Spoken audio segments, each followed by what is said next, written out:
अभी मैं एक प्रॉब्लम को डिस्कस करूंगा। इस प्रॉब्लम को जेईई मेन 2024 में पूछा गया है। देखिए क्वेश्चन आपका क्या है, all surfaces shown in figure are assumed to be frictionless and the pulleys and strings are light. तो सबसे पहले देखिए क्या है, इस वर्ड का मतलब आपको पता होना चाहिए कि लाइट का मतलब होता है आपका मासलेस, यानी कहने का मतलब प्रॉब्लम में ये आपका दिया हुआ है कि जो पुली है, जैसे देखिए ये आपका पुली नंबर 1, ये आपका पुली नंबर 2, इन दोनों पुली का मास आपका क्या है, 0 है, यानी पुली यहां पर आपका क्या मासलेस है। साथ ही साथ स्ट्रिंग के बारे में भी देखिए दिया गया है कि स्ट्रिंग भी आपका क्या है, लाइट, यानी स्ट्रिंग भी आपका मासलेस है। तो यहां पर देखिए इस पर्टिकुलर प्रॉब्लम में 2 स्ट्रिंग्स आपका यूज हुआ है। जैसे देखिए 2 स्ट्रिंग्स कौन कौन है, एक देखिए पुली 2 और 4 kg को कनेक्ट करने के लिए एक ये स्ट्रिंग आपका यूज हुआ है। दूसरा स्ट्रिंग देखिए आपका ये है, ये आपका देखिए ये आपका एक सिंगल स्ट्रिंग है। ये स्ट्रिंग जो आप देख रहे हैं, ये स्ट्रिंग आपका एक सिंगल स्ट्रिंग है आपका। तो आप देखिए यहां पे आप इस चीज को याद रखिएगा कि जब भी आपका पुलीज आपका लाइट हो, यानी पुलीज आपका मासलेस हो और स्ट्रिंग भी आपका मासलेस हो, और साथ ही साथ देखिए इस प्रॉब्लम में और भी इंफॉर्मेशन दिया हुआ है कि ऑल सरफेसेस आर फ्रिक्शनलेस। तो ऑल सरफेसेस आर फ्रिक्शनलेस का मतलब क्या हुआ कि जैसे यहां पर देखिए ये इंक्लाइंड प्लेन का जो सरफेस है, ये सरफेस आपका फ्रिक्शनलेस है। तो इसके कारण आपका क्या होगा कि यहां पर इस सरफेस के कारण इस 2 kg के ब्लॉक के ऊपर आपका कोई भी आपका फ्रिक्शनल फोर्स आपका नहीं लगेगा। दूसरा ये आपको याद रखना है कि पुली 1 और ये जो स्ट्रिंग के कांटेक्ट वाला जो सरफेस है, ये भी सरफेस हमारा फ्रिक्शनलेस है। पुली 2 और इस स्ट्रिंग का जो कांटेक्ट वाला जो सरफेस है, ये भी सरफेस हमारा आपका क्या, आपका फ्रिक्शनलेस है।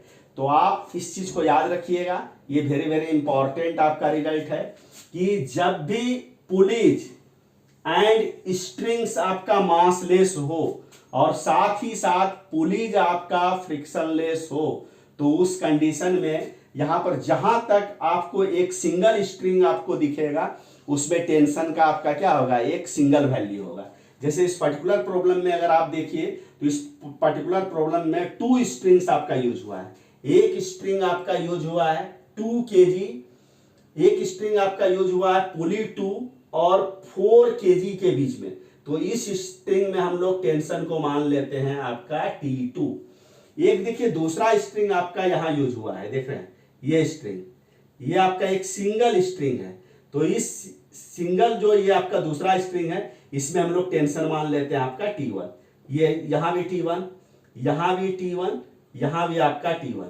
यानी इस चीज को आप हमेशा याद रखिएगा कि न्यूटन्स लॉज ऑफ मोशन में जब भी आपका ये मेंशन किया हुआ रहेगा कि पुलीज आपका फ्रिक्शनलेस है, पुलीज आपका मासलेस है, स्ट्रिंग भी आपका मासलेस है, तो उस कंडीशन में आपको इस चीज को याद रखना है कि जहां तक एक सिंगल स्ट्रिंग आपका दिखेगा, उसमें टेंशन का एवरीवेयर आपका वैल्यू आपका सेम होगा और उसको आपको एक सिंगल वैल्यू मान लीजिएगा। जैसे यहां पर देखिए इस स्ट्रिंग में हमने एक सिंगल वैल्यू को T1 माना है, इसका मतलब यहां भी T1, यहां भी T1, यहां भी T1। एक दूसरा स्ट्रिंग भी आपका यहां यूज हुआ है, तो इस दूसरा स्ट्रिंग में टेंशन का मैंने एक दूसरा वैल्यू को मान लिया है जो कि आपका T2 है। इसके बाद देखिए क्या है कि इस प्रॉब्लम में हम लोगों को ये भी निकालना पड़ता है कि आपका यहाँ पर जो मासेस है 2 kg एंड 4 kg, उस 2 मासेस के बीच में एक्सेलरेशन में आपका क्या रिलेशन होगा। तो एक्सेलरेशन में रिलेशन निकालने के लिए देखिए हम लोग क्या करते हैं कि 2 kg और 4 kg में 4 kg वाला ब्लॉक आपका क्या है, ये हैवियर है, तो ऑब्वियस है कि 4 kg वाला ब्लॉक आपका क्या है, डाउनवर्ड डायरेक्शन में मूव करेगा। तो 4 kg वाला ब्लॉक आपका जैसे ही डाउनवर्ड डायरेक्शन में मूव करेगा, तो 2 kg वाला ब्लॉक आपका क्या है, अप द इंक्लाइन आपका मूव करेगा। तो आप ऐसा समझिए कि अगर 4 kg वाला ब्लॉक अगर डाउनवर्ड डायरेक्शन में अगर स्मॉल एक से डिस्प्लेस अगर होता है, तो देख रहे हैं ये 4 kg वाला ब्लॉक और पुली 2 के बीच में एक स्ट्रिंग यूज हुआ है। तो इसका मतलब ये हुआ कि 4 kg वाला ब्लॉक अगर डाउनवर्ड डायरेक्शन में अगर स्मॉल एक से डिस्प्लेस होता है, ये जो पुली नंबर 2 है ये भी डाउनवर्ड डायरेक्शन में कितना से आपका डिस्प्लेस हो जाएगा, x से डिस्प्लेस हो जाएगा। थोड़ा यहाँ पे हम आपको डिस्प्लेस करके थोड़ा सा दिखाते हैं इसको कि डिस्प्लेस करने से आपका क्या होगा, इससे थोड़ा सा आपको अच्छा से आपको कॉन्सेप्ट आपका क्लियर हो जाएगा। तो देखिए जैसे ही आपका पुली 2 डाउनवर्ड डायरेक्शन में एक से डिस्प्लेस होगा तो आप देख रहे हैं कि यहाँ पुली 1 और यहाँ सीलिंग के बीच में जो स्ट्रिंग आपका यूज हुआ है उस स्ट्रिंग का लेंथ देख रहे हैं 2x से बढ़ जाएगा। क्यों 2x से बढ़ेगा उसको समझिए। यहां से यहां के बीच में तो स्ट्रिंग का लेंथ आपका क्या है, जो है वही रहेगा, यहां और यहां के बीच में जो है वही आपका रहेगा, लेकिन यहां और यहां के बीच में इधर कितना लेंथ आपका ज्यादा आ गया x, यहां और यहां के बीच में भी कितना लेंथ आ गया आपका ज्यादा x, तो x प्लस x आपका क्या हो गया, आपका 2x हो गया। इसका मतलब है कि पुली 1 और ये जो आपका पुली 2 के बीच में जो स्ट्रिंग आपका है, पुली 1 और ये जो सीलिंग के बीच में जो ये वाला जो स्ट्रिंग है, इस स्ट्रिंग का लेंथ आपका 2x से आपका इंक्रीज कर गया। इसका मतलब आपको ये समझना है, क्योंकि यहां से लेके देखिए ये जो आप स्ट्रिंग देख रहे हैं, इस स्ट्रिंग का लेंथ तो आपका फिक्स है। इसका मतलब है कि यहां से यहां के बीच में अगर स्ट्रिंग का लेंथ अगर 2x से इंक्रीज किया तो इसका मतलब यहां और यहां के बीच में स्ट्रिंग का लेंथ आपका क्या होगा, 2x से आपका क्या हो गया होगा, डिक्रीज कर गया होगा। इसका मतलब ये होगा कि इसका मतलब ये 2 kg का ब्लॉक अब द इंक्लाइन कितना से मूव कर जाएगा, 2x से मूव कर जाएगा। इसका मतलब ये हुआ कि अगर पुली 2 डाउनवर्ड डायरेक्शन में 1 से डिस्प्लेस होता है तो जो आपका 2 kg का ब्लॉक है वो अप द इंक्लाइन आपका कितना से डिस्प्लेस हो जाएगा, 2x से डिस्प्लेस हो जाएगा। और पुली 2 अगर डाउनवर्ड डायरेक्शन में अगर मान के चलिए अगर पुली 2 डाउनवर्ड डायरेक्शन में अगर 1 से डिस्प्लेस अगर होता है तो 4 kg का भी ब्लॉक आपका 4 kg का भी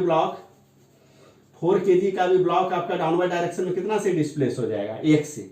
बट 2 kg का जो ब्लॉक है अप द इंक्लाइन कितना से डिस्प्लेस हो जाएगा, 2x से।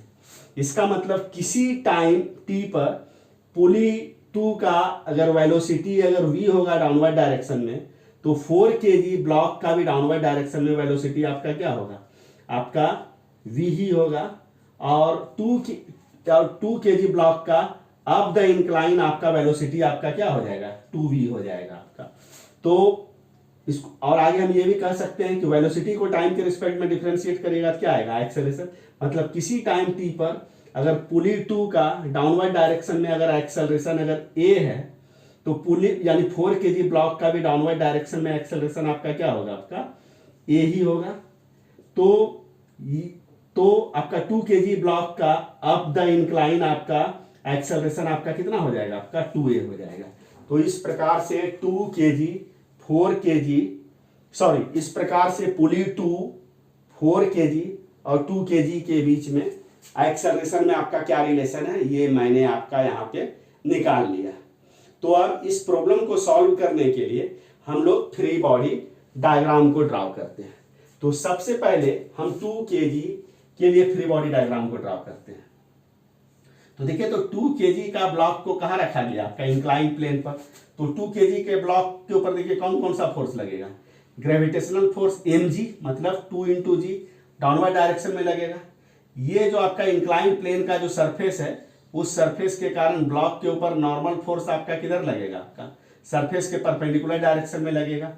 और यहाँ पे 2 kg का ब्लॉक आपका स्ट्रिंग से कनेक्टेड है तो इस स्ट्रिंग के कारण अब द इंक्लाइन टेंशन आपका कितना लगेगा, आपका T1 आपका लगेगा।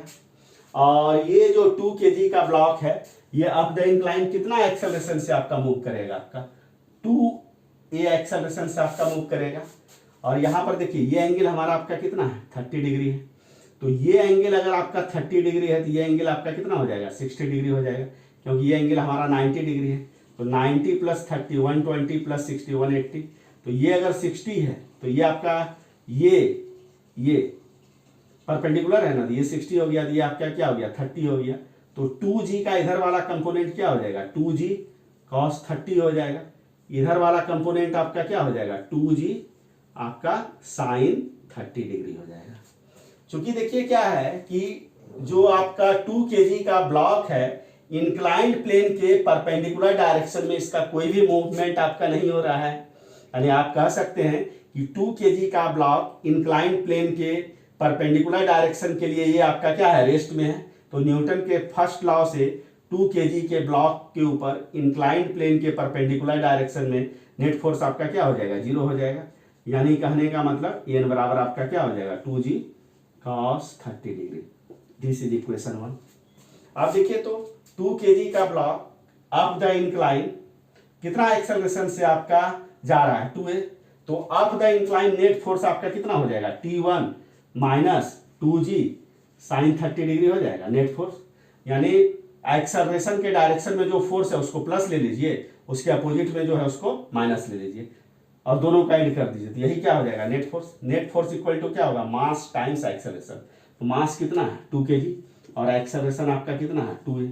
इसको लिखा जा सकता है T1 माइनस 2g साइन 30 आपका कितना हो गया आपका हाफ इक्वल टू 4a हो जाएगा। 2 कैंसिल आउट हो गया तो T1 minus g equal to आपका क्या हो गया 4a। This is equation number आपका 2 हो गया। अब देखिए अब हम लोग फ्री बॉडी डायग्राम को ड्राउ करते हैं पुली 2 के लिए। तो देखिए तो पुली 2 के ऊपर देखिए कौन कौन सा फोर्स लगेगा। तो देखिए इस स्ट्रिंग के कारण पुली 2 के ऊपर अपवर्ड डायरेक्शन में कितना फोर्स आपका लगेगा T1। देखिए तो इस स्ट्रिंग के कारण पुली 2 के ऊपर अपवर्ड डायरेक्शन में कितना फोर्स लगेगा आपका T1। और देखिए तो ये जो स्ट्रिंग है यानी पुली 2 और 4 kg के बीच में जो स्ट्रिंग है उस स्ट्रिंग के कारण पुली 2 के ऊपर डाउनवर्ड डायरेक्शन में कितना फोर्स आपका लगेगा आपका T2 फोर्स लगेगा आपका। और देखिए तो पुली 2 डाउनवर्ड डायरेक्शन में कितना एक्सेलरेशन से आपका आ रहा है आपका ये एक्सेलरेशन से। तो पुली 2 का डाउनवर्ड डायरेक्शन में एक्सेलरेशन आपका क्या हो गया आपका a हो गया। तो देखिए तो जिधर एक्सेलरेशन है उधर आपका नेट फोर्स क्या हो जाएगा T2 minus T1 plus T1। यानी जिधर एक्सेलरेशन है उधर वाले फोर्स को आप प्लस ले लीजिए, उसके अपोजिट डायरेक्शन वाले फोर्स को क्या ले लीजिएगा माइनस ले लीजिएगा। यानी उसके अपोजिट डायरेक्शन में जितना फोर्स है उसको ऐड करके उसके आगे एक माइनस ले लीजिएगा। तो यही आपका क्या हो जाएगा net force. Net force equal to mass of the pulley. यानी ये फोर्स आपका किसके ऊपर फोर्स हो गया नेट फोर्स पुली के ऊपर ना। तो मास of the pulley, pulley problem में दिया हुआ है मास लेस है, एक्सेलरेशन आपका क्या हो गया ये हो गया। यानी कहने का मतलब यहाँ पे T2 minus 2T1 equal to क्या हो गया 0 हो गया। तो T2 इक्वल टू क्या हो गया आपका 2T1 हो गया। दिस इज इक्वेशन नंबर आपका क्या हो गया आपका 3 हो गया। अब एक देखिए लास्ट आपका बच रहा है आपका 4 kg का ब्लॉक बच रहा है। तो 4 kg के ब्लॉक के लिए भी हम लोग यहाँ पर फ्री बॉडी डायग्राम को ड्रॉ करते हैं। तो देखिए तो ध्यान से 4 kg का जो ब्लॉक है इसके ऊपर कौन कौन सा फोर्स लगेगा। तो देखिए ये जो स्ट्रिंग है उस स्ट्रिंग के कारण आपका टेंशन आपका किधर लगेगा अपवर्ड डायरेक्शन में T2। अर्थ के कारण जो ग्रेविटेशनल फोर्स है 4 kg के ब्लॉक के ऊपर वो आपका डाउनवर्ड डायरेक्शन में आपका कितना लगेगा आपका 4 इंटू आपका g लगेगा। और डाउनवर्ड डायरेक्शन में आप देखिए तो 4 kg के ब्लॉक का डाउनवर्ड डायरेक्शन में एक्सेलरेशन आपका कितना है 4 kg के ब्लॉक का डाउनवर्ड डायरेक्शन में एक्सेलरेशन आपका क्या आपका ये है। तो ये एक्सेलरेशन आपका देखिए क्या हो गया ये है। तो देखिए तो जिधर एक्सेलरेशन है उधर आपका नेट फोर्स आपका कितना हो जाएगा 4g माइनस आपका क्या हो जाएगा T2। क्योंकि अभी मैंने आपको बताया है कि एक्सेलरेशन के डायरेक्शन में जो फोर्स हो उसको प्लस ले लीजिए और उसके अपोजिट डायरेक्शन में जो फोर्स है उसको माइनस ले लीजिए और दोनों को ऐड कर दीजिए। तो नेट फोर्स तो यही ना होगा। तो इस दोनों को ऐड करिएगा तो यही ना आएगा। तो नेट फोर्स इक्वल टू क्या होगा मास टाइम्स एक्सेलरेशन। तो इसका मास आपका कितना है 4 kg है। तो 4 इंटू एक्सेलरेशन आपका ही। तो दिस इज इक्वेशन नंबर आपका 4 हो गया। तो यहां पर देखिए क्या है इक्वेशन 1 का इस पर्टिकुलर प्रॉब्लम में आपका कोई यूज नहीं है क्योंकि हम लोगों को यहां पर कैलकुलेट करना है 2 kg ब्लॉक का एक्सेलरेशन। तो यहां पर बेसिकली जो यूज होगा आपका वो आपका इक्वेशन 2 का यूज होगा, इक्वेशन 3 का यूज होगा और इक्वेशन 4 का यूज होगा। तो हम लोग यहां पर देखिए क्या करते हैं कि इक्वेशन 3 में जो T2 बराबर 2T1 है उसको इक्वेशन 4 में रख देते हैं। तो 4g माइनस आपका क्या हो जाएगा 2t1, t2 के जगह 2t1 रख दिए इक्वल टू क्या हो जाएगा 4a। दोनों साइड देखिए 2 से डिवाइड कर दीजिए, तो 2 से डिवाइड करिएगा तो यहाँ पर क्या बचेगा 2g, यहाँ पे क्या हो जाएगा t1 और यहाँ पर क्या हो जाएगा 2a। एक इक्वेशन ये हमारा बना। दूसरा इक्वेशन देखिए आपका ये है, तो उस इक्वेशन को भी लिख देते हैं ठीक इसके नीचे। तो t1 minus ji equal to क्या हो गया 4a हो गया। देखिए तो अब इस इक्वेशन और इस इक्वेशन को ऐड कर देते हैं, ये कैंसिल आउट हो गया। तो 2g में अगर g को सब्ट्रैक्ट करिएगा तो क्या हो जाएगा g इक्वल टू क्या हो जाएगा 6a हो जाएगा। और तो कहने का मतलब 6a इक्वल टू हमारा क्या आ गया g आ गया। हम लोगों को यहाँ पर देखिए निकालना किसका एक्सेलरेशन है, 2 kg का जो ब्लॉक है उसका एक्सेलरेशन निकालना है। तो 2 kg का जो ब्लॉक है उसका एक्सेलरेशन आपका क्या है 2a है। तो 6a को लिखा जा सकता है 2a multiplied by 3 equal to g। तो इसको लिखा जा सकता है 2a equal to g bye 3। यानी कहने का मतलब ये हुआ कि 2 kg का जो ब्लॉक होगा उसका एक्सेलरेशन आपका अप द इंक्लाइन आपका कितना हो जाएगा आपका g बाय 3 हो जाएगा। तो यहां पर करेक्ट ऑप्शन हमारा आपका क्या होगा आपका C होगा। हाँ, लेकिन मैं आपको यहाँ पे अब आपको मैं ये बता देता हूं कि इस प्रॉब्लम को सॉल्व करने में, यानी इस प्रॉब्लम में जो ऑप्शन आपका दिया गया था उस ऑप्शन के लिए जो आपका पुली 1 और पुली 2 के बीच में जो आपका क्या लेफ्ट वाला जो स्ट्रिंग है, ये स्ट्रिंग आपका पूरी तरह से आपका वर्टिकल होना चाहिए, तभी ये 4 में से कोई ना कोई ऑप्शन आपका आएगा।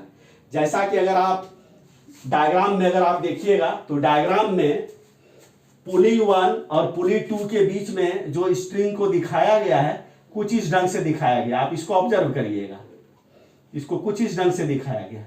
तो इस ढंग से दिखाने के कारण क्या होगा कि यहां पर जो टेंशन होगा ना T1, ये ऐसे आपका काम करेगा। देखिए T1 और इधर वाला T1 इधर, तो यहां पर क्या करना होगा T1 देखिए वर्टिकली अपवर्ड डायरेक्शन में नहीं है, इस चीज को ध्यान से देखिए। पुली 2 के ऊपर जो T1 है, पुली 2 के लेफ्ट में जो स्ट्रिंग है उस स्ट्रिंग में जो टेंशन T1 है वो वर्टिकली अपवर्ड डायरेक्शन में नहीं है। तो वर्टिकली जैसे यहाँ पे देखिए, यहाँ पे वर्टिकली अपवर्ड डायरेक्शन में नहीं है। तो वर्टिकली अपवर्ड डायरेक्शन में नहीं रहने के कारण क्या होगा ना कि T1 का एक कंपोनेंट आपका इधर होगा, T1 का दूसरा कंपोनेंट आपका इधर होगा।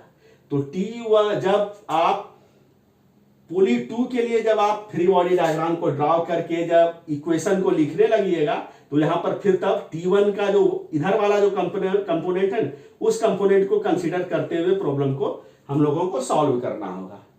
तो इस चीज को आपको ध्यान में रखना है कि जो डायग्राम में आपका जो फिगर आपका दिया गया है उस फिगर के अनुसार से जब आप एक्चुअल कैलकुलेशन में जाइएगा ना तो इस 4 में से कोई भी ऑप्शन आपका आने नहीं जा रहा है। इस चीज का आपको ध्यान रखना है। 4 में से कोई ना कोई ऑप्शन आपका एक करेक्ट आपका तभी होगा जब आपका पुली 1 और पुली 2 के बीच में जो स्ट्रिंग आपका यूज हो रहा है वो स्ट्रिंग आपका पूरी तरह से आपका वर्टिकल होना चाहिए, तभी आपका ऑप्शन सी आपका करेक्ट होगा। तो इस चीज को आपको ध्यान में रखना है। तो इस प्रकार से इस क्वेश्चन को मैंने सॉल्व कर दिया। अगर इस क्वेश्चन के सॉल्यूशन को समझने में आपको कहीं भी किसी भी ढंग का डाउट आएगा तो आप कमेंट आप जरूर कीजिएगा।